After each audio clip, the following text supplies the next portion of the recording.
আপনারা আমাদের সাথে থাকবেন ইনশাআল্লাহ। দেশবাসী, পুরা মুসলিম উম্মাহ, পুরা তৌহিদি জাতির এটাই দায়িত্ব। আজকে বৈশ্বিক জিহাদের ডাক দেওয়া হইতেছে।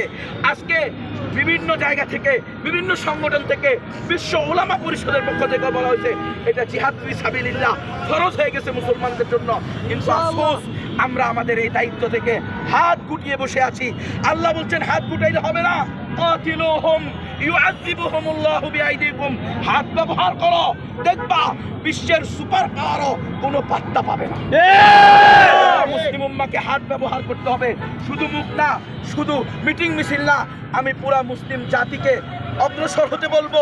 রসুলের যে আদর্শ, রসুল সাল্লাল্লাহু আলাইহি ওয়াসাল্লাম ১৬ লক্ষ সাহাবায়ে কেরামদেরকে যেই আদর্শের উপরে রেখে গিয়েছেন, ঘোষণা দিয়ে গেছেন আল জিহাদু মাদিন ইলা ইয়াউমিল কিয়ামা, ঘোষণা দিয়েছেন ইযা তারাকতুমুল জিহাদ ফাসাল্লাতাল্লাহু আলাইকুমুজ জিল্লাহ, জিহাদ ছেড়ে দিলে তোমাদের উপরে লাঞ্ছনা চাপিয়ে দেওয়া হবে। হে মুসলিম উম্মাহ, হে মুসলমানদের নেতারা, তথাকথিত বিশ্বের মুসলিম নেতারা আজকে পারমাণবিক অস্ত্রের দরজাদারি হয়ে মালিক হয়ে বসে আছো, কিন্তু তোমরা কিছুই করতে পারতেছো না। এর একমাত্র কারণ জিহাদ ছেড়ে দাও।